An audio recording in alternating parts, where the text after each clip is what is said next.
जय श्री राधे राधे दोस्तों, आप सभी का आपके अपने YouTube चैनल अध्यात्म भक्ति में बहुत बहुत स्वागत है।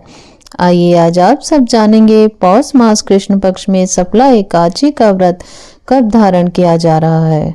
तो जानेंगे व्रत के शुभ मुहूर्त के बारे में। पारण का समय कब से कब तक रहेगा, पारण कब और किस चीज से किया जाएगा, इस दिन क्या करना चाहिए और क्या नहीं करना चाहिए, भगवान को विशेष करके किस वस्तु का भोग लगाना चाहिए। तो आइए जानते हैं इन सभी बातों के बारे में। आप सभी भक्तों को सफला एकादशी व्रत की ढेर सारी शुभकामनाएं। आप सभी के जीवन में लक्ष्मी नारायण जी की कृपा से आप सभी को सभी प्रकार के सुख और समृद्धि की प्राप्ति हो। प्रत्येक माह कृष्ण पक्ष और शुक्ल पक्ष की एकादशी के दिन एकादशी का व्रत धारण किया जाता है।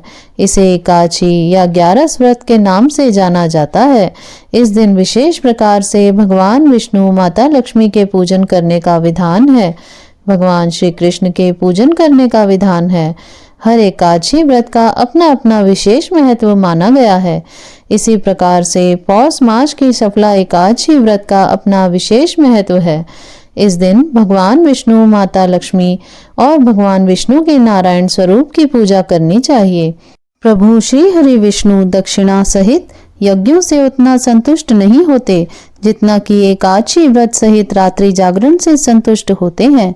जिस प्रकार देवताओं में विष्णु, मनुष्यों में ब्राह्मण, नागों में शेषनाग, पक्षियों में गरुड़ श्रेष्ठ हैं, उसी प्रकार व्रतों में एकादशी व्रत श्रेष्ठ माना गया है। यह व्रत पाप नाशक व्रत है, सभी प्रकार के दुष्कर्मों से छुटकारा देने वाला है। इस व्रत को धारण करने से सफलता की प्राप्ति होती है। 5 वर्षों तक तप करके जो पुण्य फल प्राप्त होता है, वह पुण्य फल इस सफला नामक एकादशी व्रत करने से प्राप्त होता है। पौष मास कृष्ण पक्ष की एकादशी तिथि प्रारंभ समय जो कि 25 दिसंबर 2024 दिन बुधवार रात्रि 10:30 और एकादशी तिथि की जो समाप्ति है वह 26 दिसंबर 2024 दिन गुरुवार रात्रि 12:45। तो हमें शुद्ध रूप से व्रत के लिए जो समय प्राप्त हो रहा है वह सभी भक्तजन 26 दिसंबर 2024 दिन गुरुवार व्रत को धारण करेंगे। एकादशी व्रत पारण जो कि हरिवासर समाप्त होने के बाद करना चाहिए। हरिवासर का समय द्वादशी तिथि का पहला चौथाई हिस्सा हरिवासर का होता है। द्वादशी तिथि प्रारंभ समय 26 दिसंबर 2024 दिन गुरुवार रात्रि 12:46 और द्वादशी तिथि की जो समाप्ति है वह 27 दिसंबर 2024 दिन शुक्रवार रात्रि 2:27। व्रत का पारण 27 दिसंबर को किया जाएगा। पारण का समय 27 दिसंबर को सुबह 7:12 से सुबह 9:16 तक सफला एकादशी व्रत का पारण किया जाएगा। इस व्रत का पारण गोमयेन पारणम यानी कि गाय के गोबर से व्रत का पारण किया जाएगा।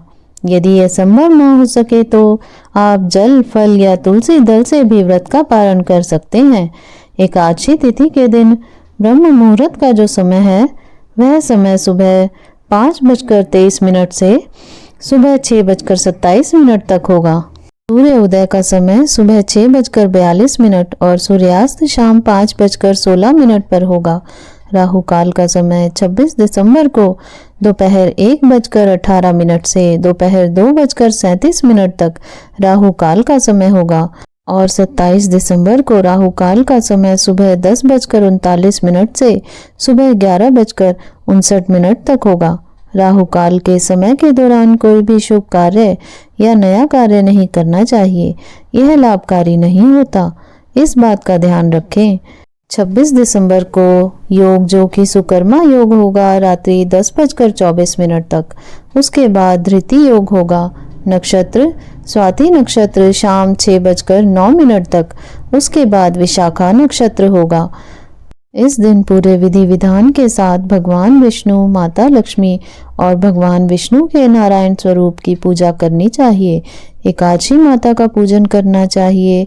व्रती को दशमी के दिन से ही व्रत के नियमों का पालन करना चाहिए। दशमी तिथि के दिन सूर्यास्त होने से पहले सात्विक आहार ग्रहण करें। रात्रि में एकादशी का व्रत का स्मरण करते हुए, भगवान विष्णु के नामों का स्मरण करते हुए सोना चाहिए।